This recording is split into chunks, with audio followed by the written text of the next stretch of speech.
ભાઈ કુંબી પટેલ કે જે મલ્યાગીરી ચંદન લાવ્યા, નિત્યલીલાના સુમંગલ અને શ્રીમંગલ.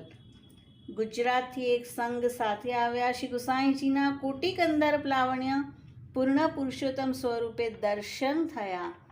સરની આવ્યા અને શ્રી ગોવર્ધનનાથજીની કછુક ટહેલ કરતા. એકવાર શ્રી ગુસાઈજી કૃપા કરી, આજ્ઞા કરી, તુમ દો જાય કે મલ્યાગીરી ચંદન લાવો તો આછો.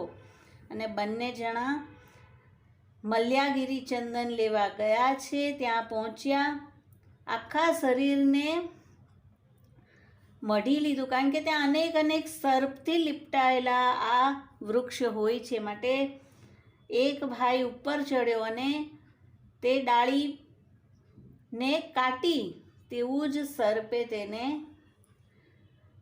દંશ માર્યો અને તરત જ તે ત્યાં રહી ગયો. બીજા ભાઈએ ડાળ ખેંચીને મલ્યાગીરી લઈને આવ્યો અને શ્રી ગુસાઈજી પ્રસન્ન થઈ આજ્ઞા કરી કે તું માંગ. તેણે કહ્યું, મહારાજ, શ્રીનાથજીના શ્રીઅંગમાં ચંદન સમર્પું. અને આપે આજ્ઞા આપી. તેણે ચંદન સિદ્ધ કરી શ્રીનાથજીને સમર્પ્યું. ત્યાં જુએ છે તો બીજો ભાઈ પંખા કરી રહ્યો છે અને તે જોઈને તે બહુ જ પ્રસન્ન થયો. ગુરુની આજ્ઞા પર વિશ્વાસ રાખી કાર્ય કરે તો નિશ્ચય સિદ્ધ થાય. અને સેવા અર્થ દેહ પડી જાય તો શ્રીનાથજી તેને ક્યારેય છોડતા નથી.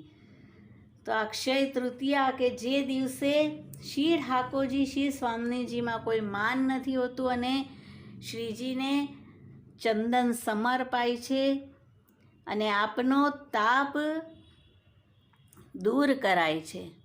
શ્રી વલ્લભાધીશ કી જય. શ્રી ગોવર્ધનનાથજી પ્યારે કી જય. અક્ષય તૃતીયાની સર્વે પુષ્ટિ સૃષ્ટિને બધાઈ હો.